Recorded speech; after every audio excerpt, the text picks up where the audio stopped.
Assalamualaikum warahmatullahi wabarakatuh. Dan selamat pagi pada sahabat-sahabat. Allahumma salli ala sayyidina Muhammad. Okey, saya rasa dah lama saya tak buat video mengenai analisa ataupun analisis tentang teknik Beamer Effect. So saya ucapkan terima kasih juga kepada sahabat-sahabat yang mana subscribe saya punya channel, dan saya harap yang baru lihat, okey, terus subscribe supaya kita nak lebih ramai lagi sahabat-sahabat kita tahu dan belajar dan cuba kuasai teknik trend. Okey, sebab teknik Beamer Effect ni dia lebih kepada kita kuasai pada trend lah, trend pergerakan, itu saja. Dan kita cuba dapatkan harga yang tertinggi untuk kita entry sell, dan kita dapat harga terendah untuk kita entry buy. Dan kita boleh gunakan formula ataupun SOP teknik Beamer Effect ni di mana-mana time frame. Okey, daripada teknik swing turunlah sehingga ke teknik scalping. Okey. So jadi apa yang saya nak share lagi sekali kepada sahabat-sahabat yang baru join channel Telegram.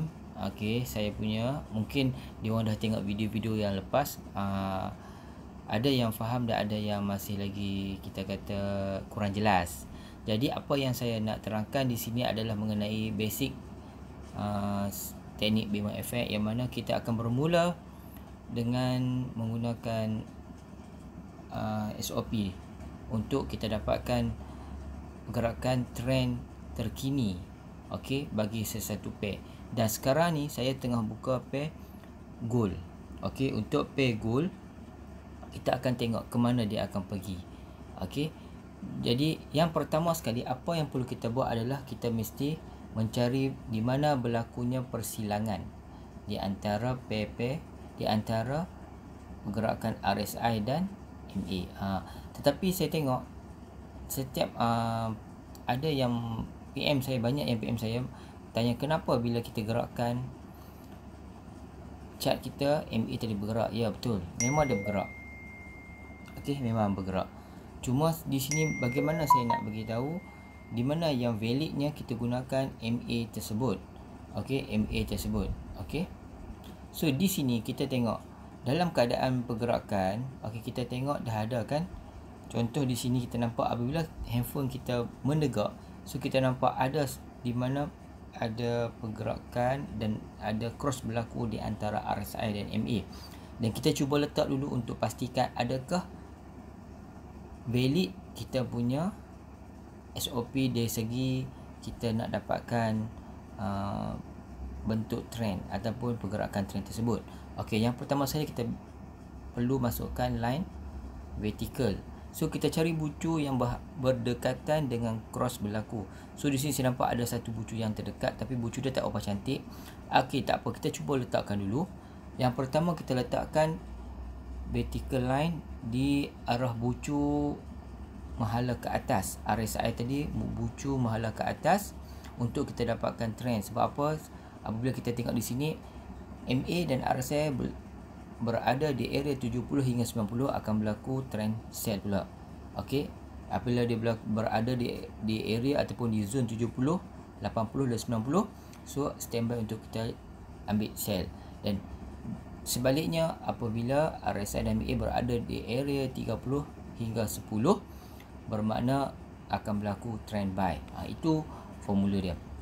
Okey, dan sekarang kita tengok apabila berlaku cross di sini, line yang kita akan letakkan, so dia akan berada bersama dengan candle buy warna hijau yang saya letakkan. Okey, line vertical tadi dia akan tembus dan dia akan duduk di atas candle buy. Dan yang kedua, syarat yang kedua, kita perlu masukkan line vertical. Line horizon. Horizon mesti kita letakkan bagi bersamaan dengan candle yang di sebelah vertical line tadi. Maknanya candle yang pertama line vertical duduk di atas candle buy, dan yang kedua vertical mesti berada bersebelahan dengan candle tersebut, iaitu candle sell. Itu barulah jadi SOP dia. Bermakna mesti kena ada dua kombinasi antara candle buy dan candle sell, baru kita letakkan. Okey, ini yang pertama. Ini yang kedua. Okey, apabila kita letak di sini, so kita nampak ada zone. Bermakna yang dimasukkan zone tadi adalah, okey, saya gunakan arrow line. So daripada sini contoh. Okey. Daripada line horizon tadi hingga ke atas, okey, hingga ke sini. So hingga ke atas ni, hingga ke ruang ni lah, ruang yang berada di atas line horizon adalah zone entry sebenarnya. Adalah zone untuk kita entry buy. Untuk kita entry sell. Tetapi adakah valid kita punya SOP ni? Okey. Dia ada dua keadaan. Yang pertama kita tengok dalam keadaan menegak, dan kedua kita perlu rootkan dia. So kita bagi dia melintang, dan kita pastikan kena lihat di situ. Okey. Apabila kita melintang, adakah line vertical tadi berada di antara bentuk cross, melepas cross, tapi bila kita melintang dia masih lagi belum berlaku crossing ataupun bersilangan. Jadi dari segi SOP masih belum valid untuk kita katakan trend tadi adalah trend sudah berubah ke arah sell. Okey, belum berubah. Okey, untuk pastikan dia betul-betul valid sebagai satu trend yang sudah habis, contoh trend buy ataupun trend sell, dia kena pastikan, okey, apabila kita menegakkan handphone dan kita letakkan vertical line selepas cross MA, kita kena pastikan keadaan menegak tadi dan melintang mesti sama, mesti ada cross berlaku, okey, di situ. Okey, macam tadi kita melintang dia tak ada berlaku cross, bermakna MA tadi masih lagi menunjuk pergerakan menuju ke arah buy. Okey, cuma dia ada berlaku retracement di time frame yang kecil. Okey, jadi di mana yang perlu kita tahu, adakah dia masih lagi trend buy ataupun sell?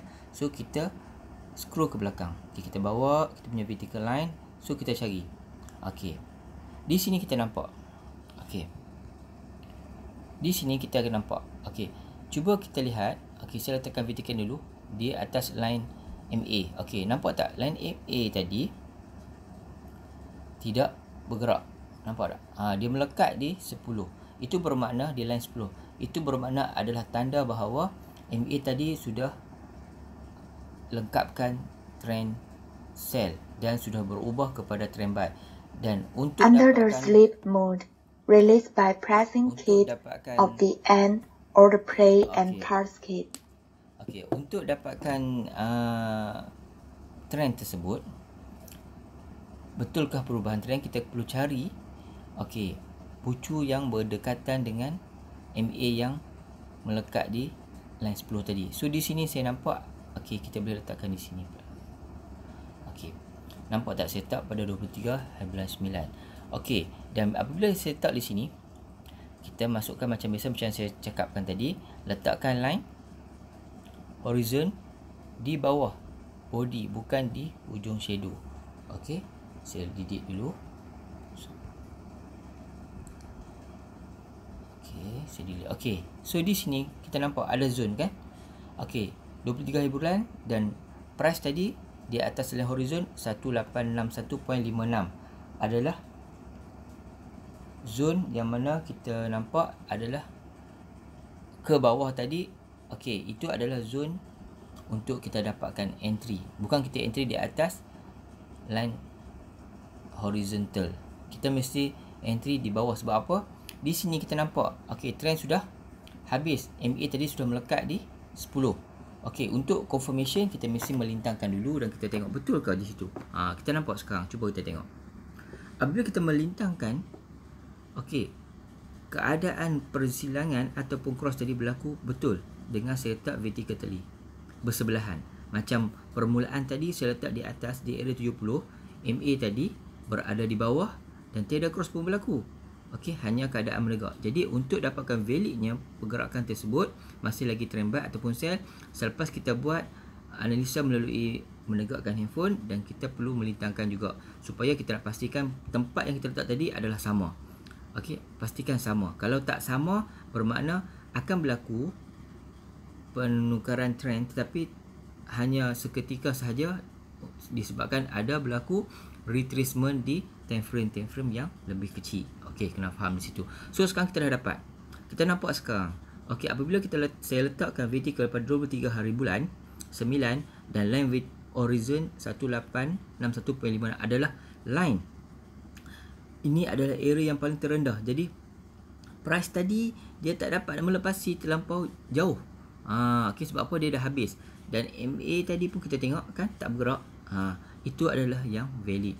Okey, apabila kita ada keadaan macam ni, apa perlu kita buat? Kita hanyalah fokus buy untuk trend H4. Okey, dan H1 boleh untuk kita fokus buy, tetapi kita hanya menunggu setiap kali berlaku retracement, okey, dan dia akan turun semula di area 30, barulah kita ambil entry buy. Bukan kita akan nak ambil buy sell boleh, tapi itu terpulanglah pada masing-masing. Tetapi dari segi SOP-nya, nak ambil hanyalah perlu ambil arah buy. Okey, dan kita tengok pergerakan harga dia okey, selepas 23 hari bulan 9. Okey, masuk dah 25, 29, 1 hari bulan ke atas semua ada buy kan.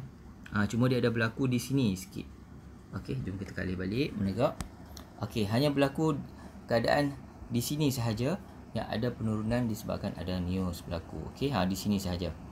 Okey, ada penurunan dan dia akan mula membuat pendakian semula untuk lengkapkan trend di H4. So bila dah settle trend di H4, di mana kita nak tengok dia dah habis ataupun belum? Cara sama yang mana yang saya tunjuk tadi untuk dapatkan confirmation trend buy. Di situlah kita akan buat balik di trend buy untuk dapatkan confirmation perubahan trend ke arah sell. Okey. Dan di mana perlu kita letakkan take profit kita? Take profit kita boleh letak, okey, ada dua cara. Yang pertama, kita boleh letakkan mengikut TP yang kita nak. Maknanya berapa profit, berapa pip yang kita nak profit. Okey, dan yang kedua, kita boleh follow di H1. Kita buka di H1 dan kita tengok RSI tadi setiap kali, okey, berlaku kenaikan. Okey, contoh di sini ya. Di sini pada 23 hari bulan. Okey, kita entry dan 25 hari bulan dia buat penurunan sikit dan dia naik. Jadi bila dia naik, kita nak close di mana? Kita akan close apabila RSI di H1 mencecah 70 ke atas. Dan kita boleh close dulu. Okey, dan kita boleh tengok balik movement ataupun pergerakan semula. Bila dia turun balik, okey, area 30, kita boleh entry balik.